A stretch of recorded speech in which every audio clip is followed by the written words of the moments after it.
What's going on, Neku Nation? My name's Tyler, aka Nekumore, and welcome to the new Nerd Room! Nerd Room! Nerd Room! Did you like the echo? I did.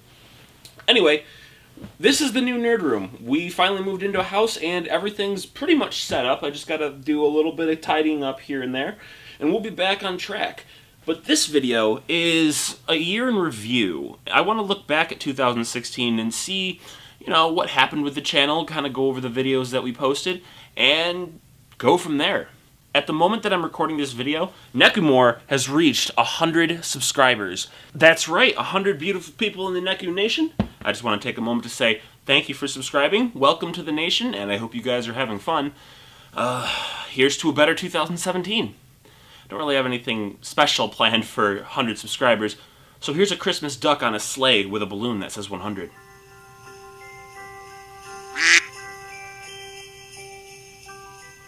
Marvelous. And hey, speaking of 100 subscribers, congratulations to Webcam Nick, who also got 100 subscribers this year. Can't wait to see what 2017 has for you, buddy. So like I said, this is going to be a summary of the last year. Videos we posted, events we went to, so on and so forth. But before we do that, I just want to give a couple of shout-outs to the people that I've bonded with over the last year. Scott, Rosie, Zach, Hillary, Kayla, Heather, of course. We just passed our 3-year anniversary. That's awesome. Nick, and I'm sure there's somebody else, and I feel so bad that I'm forgetting. I love your face. I'm sorry. My friendship with these people has really grown over the last year, and it's nice to kind of have that family away from my family, if that makes sense. I love you guys. Thank you for being in my life. Thank you for motivating me to continue and be my best. And I hope you guys have a fantastic new year. That said, let's go over everything that happened in 2017 briefly, and then I'll give you a little tour of the Nerd Room, and I think we can call that a video. So we started the year off with a bang with Eve of Extinction on PS2, and honestly, Eve of Extinction is just one of those games that I remembered from my childhood that I was like, I need to get this back in my life, and I was like, wait a minute, this would be a good game to make a video on, because it's something that I've actually experienced in the past, and I can kind of retell my memories of it and how those memories have changed into like what the game actually is. I remember Eve of Extinction being a lot more fun than it is, and a lot less repetitive. I think I missed something in the game though. I could have sworn there was like an extra, like an arcade mode, like a beat 'em up. I don't remember. Let us move on to the Five Nights at Freddy's trilogy.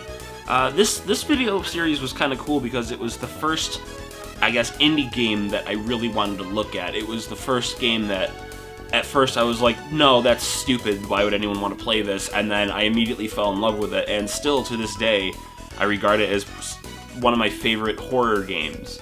Of course, it gets really repetitive after a while and predictable, so it kind of loses its fear factor there.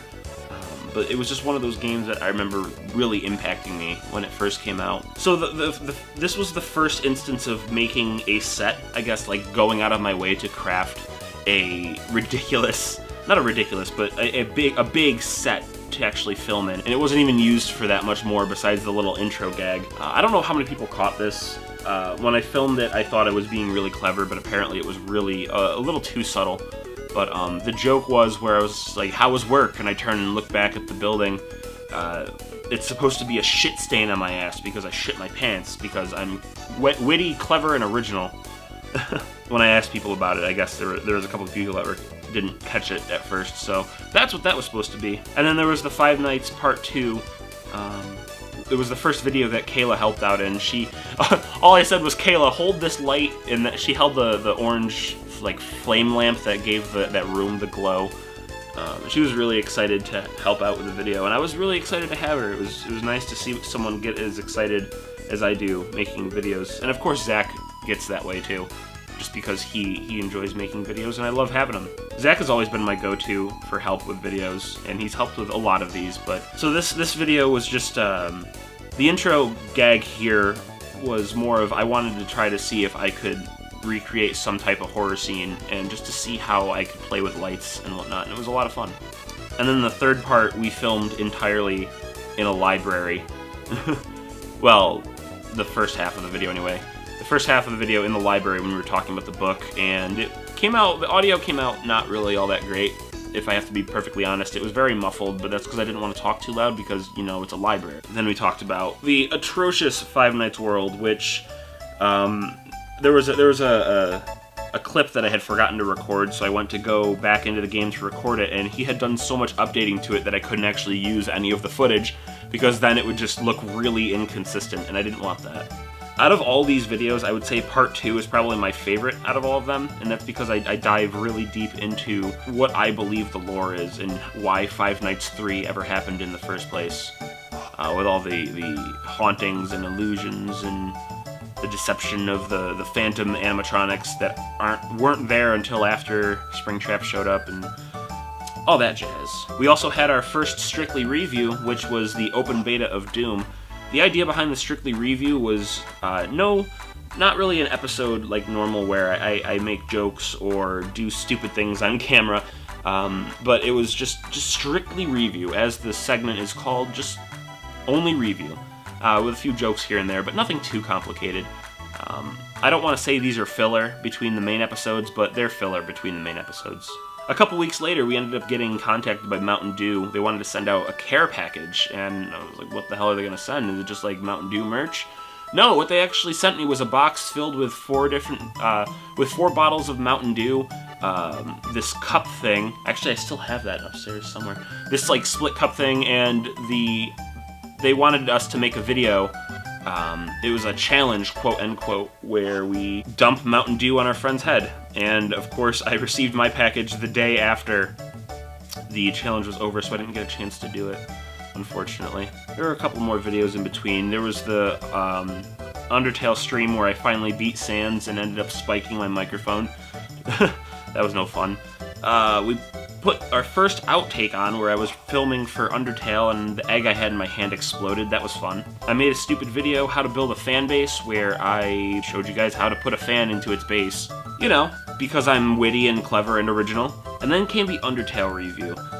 That one was one that I was really excited to do because Undertale was just such an interesting game with its pacifist run, its genocide run. And I knew I could talk about a lot of it because the game itself is basically one huge joke. Well, you know, as far as the characters go. So having the game have such a comedic effect on the player made it very, very easy to write for. So I knew I could get a lot of fun. And this was the video where I actually received my first death threat.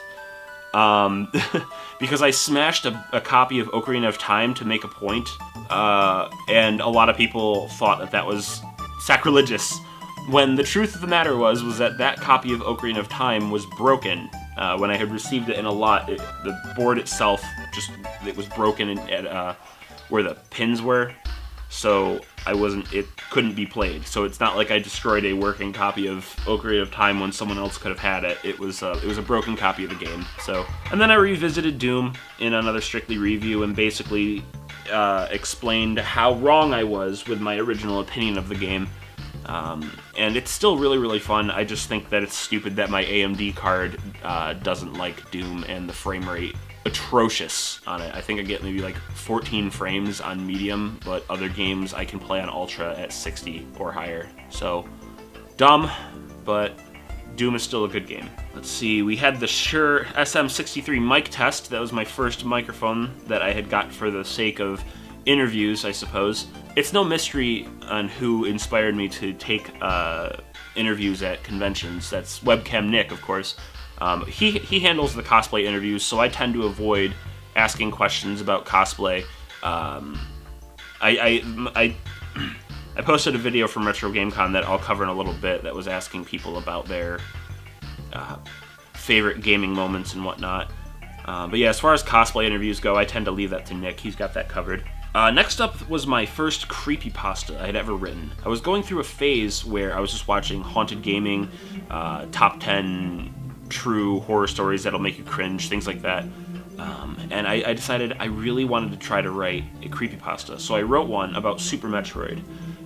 But instead of the events primarily happening in-game, like a lot of creepypastas do, I took this one a different direction, and I wrote it so that the events that happened in the game would then somehow translate to events that happen in the character's real life. And I enjoyed every minute of writing it. I enjoyed putting it all together, and it was just probably one of my favorite videos that I did because it let me write a little more fiction than I normally do.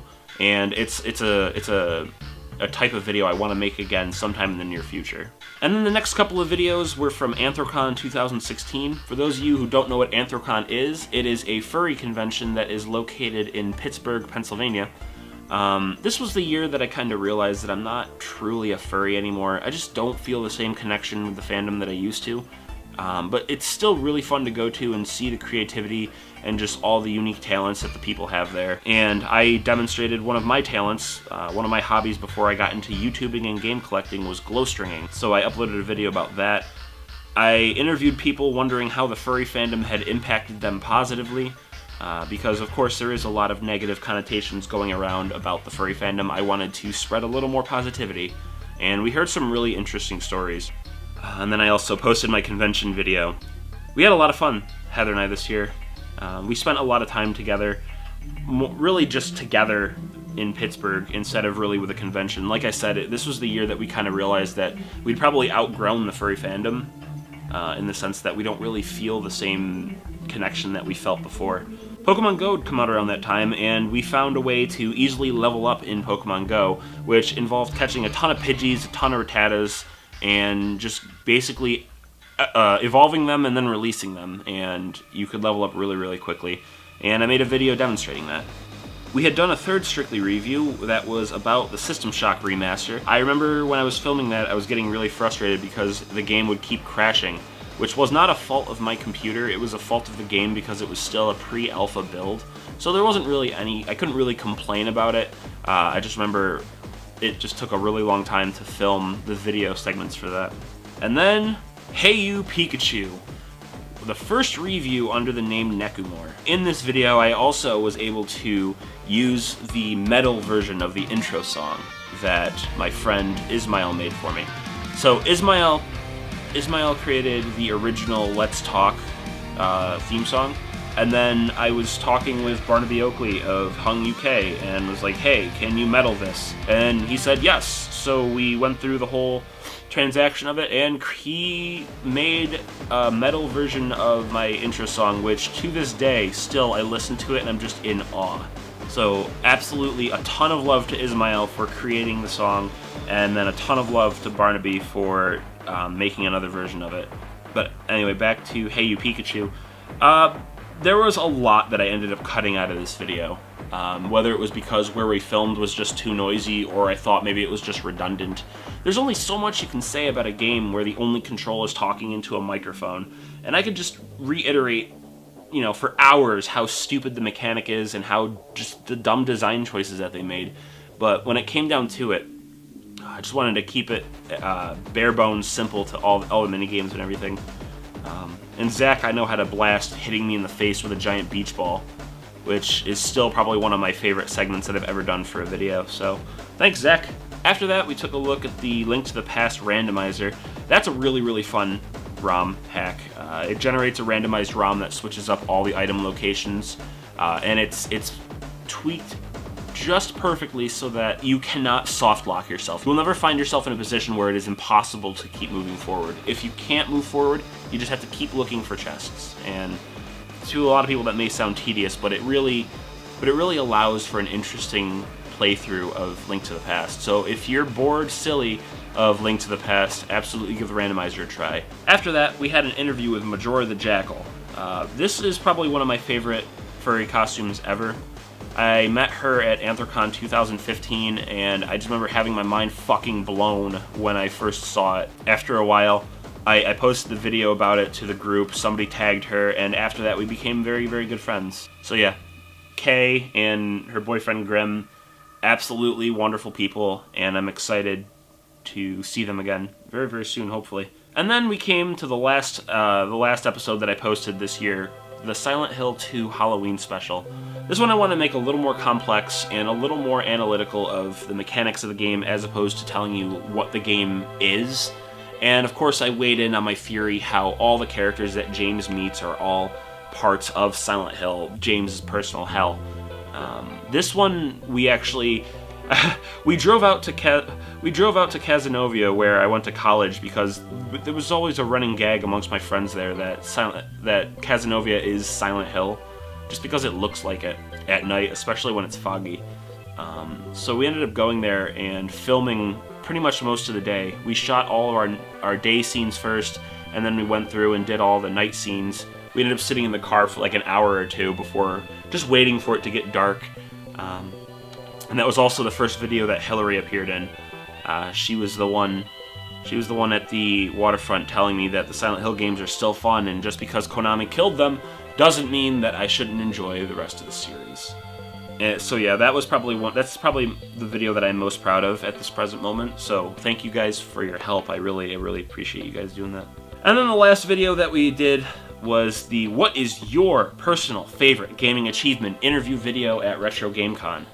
I had a table there this year. I was selling perler beads, Pokemon cards, artwork, other stuff. Mitch of Maverick Bead Studios was very generous in allowing us to buy a couple of his tables, and we ended up sitting on the corner, like right in the middle of everything. So I had my camera set up, and we went out and interviewed a bunch of people, and we even got to interview Pat the NES Punk. That was really cool. I watched his completely unnecessary podcast quite a bit, and a couple of his game reviews, which kind of inspired me to start writing my own. Back on topic, when I first met Pat, I was really tired, and I said, this is Pat the NES Punk, most known for his completely unnecessary podcast, forgetting that he wrote the ultimate guide to the NES library. And he reminded me of that. He's like, I would say I'm most known for the book and for Pat the NES Punk. And I felt like a huge idiot, because what I meant to say was, I know Pat from this completely unnecessary podcast, but this is what else he's done. But luckily, I was able to luckily I was able to explain that, and he was cool with it. He's just a really cool guy. So thank you, Pat, for the interview, and thank you everybody else for letting me interview you. I know there were a few people that I interviewed that didn't make it into the video. Reason being is I had forgotten to put the microphone, forgot to turn the microphone on, so it was really loud, just the camera raw audio, and it just sounded really bad. But either way, thank you guys so much for being so welcoming and so open. I love and appreciate you all, and I'm really looking forward to Retro GameCon 2017. Woo! Oh boy, that was a mouthful. I didn't realize we'd made so many videos this year. I was expecting this to be like a quick couple-minute video, and I don't even know how long it's been. It's got to be getting close to 20 minutes now. But like I said, thank you guys so much for an amazing 2016. I really hope that 2017 is just as good, if not better, and I hope you guys will be there with me every step of the way. And of course, we must assimilate more into the Neku Nation. I wonder if we can get to 1,000 this year. We'll try. But now, like I promised, I'll give you guys a quick tour of the new Nerd Room, and then we'll go from there. Okay, so something I'm going to need you guys to know is that I'm still getting things set up a little bit, so it's still a little messy, but, you know, don't worry about it too much. The first thing people come down and see is the Amiibo collection. Yeah. I said I wasn't going to go balls deep in the Amiibo, and here I am, completely balls deep. Those of you with an eagle eye may notice that the Amiibo are in the same order that they appear in the roster in Super Smash Bros. Of course, without the DLC lined up immediately. The only ones that I'm missing up here are the singles of Game & Watch and Duck Hunt. So we're going to get the singles of those, and we'll have a complete roster on the wall. So let's just take a look. Here's the Game Center. I finally have the CRT in a spot where I can use it. I've been playing Castlevania because I'm suicidal. That game is really fucking hard. But the Atari and the NES there are hooked up to the CRT, and then everything else is hooked up into this TV, which will eventually be replaced soon because the HDMI ports in it are broken, and our current workaround for audio is to use this little speaker system with a Minecraft Piggy on it. Say hi, Minecraft Piggy. Marvelous. Five Nights at Freddy's plushies because, again, I didn't want to go balls deep, but then I went balls deep. So, along with the book, we have the full cast. Heather, when we bought this one, Heather was like, if I wake up in the morning and all of these plushies are like torn to bits or whatever, and that one's just sitting in the middle of it, I'm leaving. So, we have a painting done by Kayla, absolutely wonderful. It lights up. I don't want to reach around there right now, but each of the fairies have a little LED in it, and it's awesome. I absolutely love it. And then this year, Heather got me an ice blue N64 to add to my colored N64 collection. Again, I'm still working on it. The plan is to move the Minecraft pickaxe, and once I get all the colors, just align them there. I think that'd be pretty sweet. And then, of course, we have focus. Of course, we have the games. Let me go ahead and... Oh, here's the AVGN signed Simon's Quest. Hell yeah. Light switch. I need brighter lights back there. But yeah, it's nothing that you guys haven't seen before, but I just wanted to show off the configuration, if you will.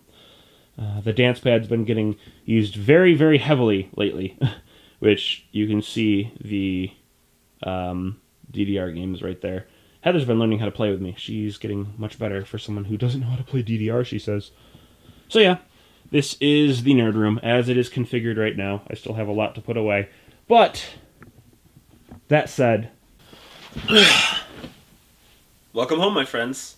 So I hope you guys enjoyed the video. Stay awesome. Don't do anything that I wouldn't do. And as always, I'll catch you next time. You ready for 2017? Yeah, who's ready for 2017? Smash that like button. 25 million likes.